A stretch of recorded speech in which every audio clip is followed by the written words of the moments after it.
Assalamualaikum warahmatullahi wabarakatuh. Kami dari kelompok 8 akan menjelaskan tentang pengembangan etos kerja dalam Muslim. Perkenalkan, nama saya Mutiara Nur Askia dan teman saya Dania Nur Amalia Syifa. Saya Muhammad Al-Hadin. Selamat menyaksikan video tayangan berikut ini. Etos berasal dari bahasa Yunani yang berarti kepribadian, sikap, watak, karakter, dan keyakinan atas sesuatu. Etos berbentuk dari kebiasaan, pengaruh budaya, dan sistem nilai yang diyakininya. Dari kata etos dikenal pula kata etika yang hampir mendekati pengertian akhlak, yaitu nilai-nilai mengenai baik buruknya sikap. Dalam Al-Quran dikenal kata itkon yang berarti proses pekerjaan yang sempurna, bersungguh-sungguh, dan akurat. Etos kerja seorang muslim adalah menapaki jalan yang lurus dalam hal mengambil keputusan dan menjaga amanah. Etos kerja dapat diartikan sebagai pancaran dari kehidupan manusia yang mendasar pada kerja. Etos kerja merupakan syarat mutlak kebahagiaan dunia dan akhirat. Adanya etos kerja yang tinggi akan menghasilkan kinerja yang tinggi pula.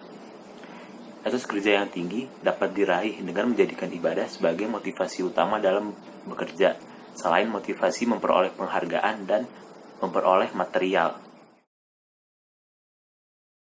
Dalam Kamus Bahasa Indonesia, bisnis diartikan sebagai usaha dagang, usaha komersial di bidang perdagangan, dan bidang usaha. Bisnis adalah sebuah aktivitas yang mengarah pada peningkatan nilai tambah melalui proses penyerahan jasa, perdagangan, dan pengolahan barang. Bisnis Islami mengatur segala proses sesuai ketentuan Al-Quran terkait halal dan haramnya.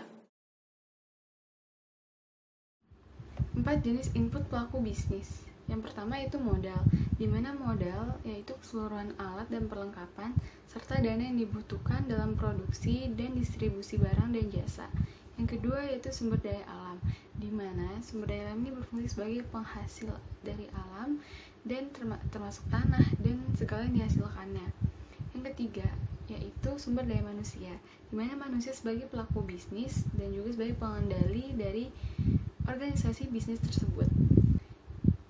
Yang keempat yaitu entrepreneurship, di mana pelaku bisnis harus memiliki keterampilan dan keberanian untuk mengkombinasikan ketiga faktor produksi tersebut.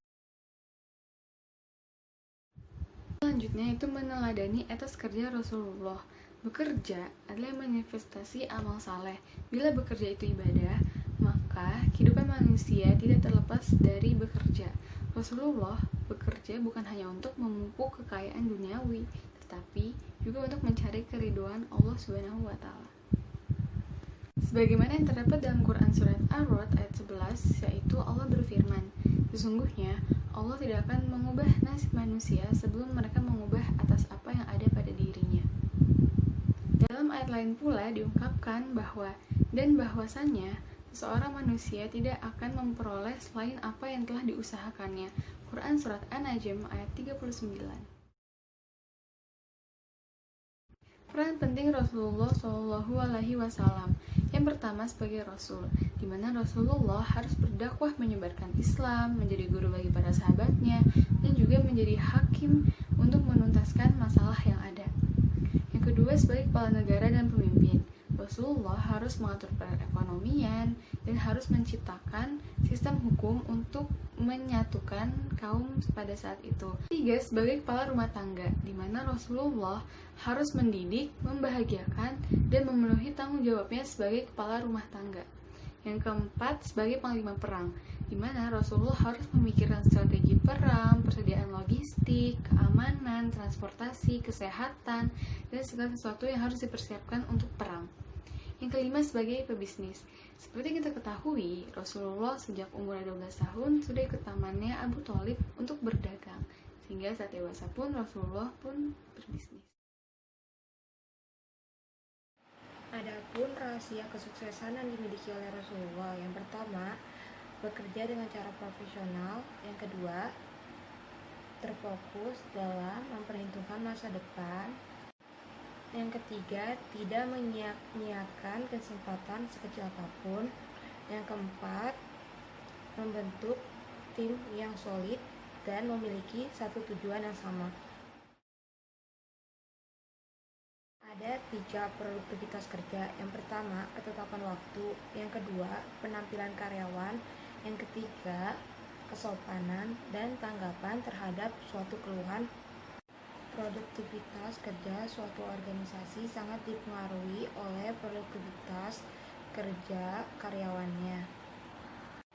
Sedangkan produktivitas kerja karyawannya sangat dipengaruhi oleh etika kerja, motivasi kerja, dan faktor lainnya seperti kepemimpinan, tingkat pendidikan, dan budaya kerja.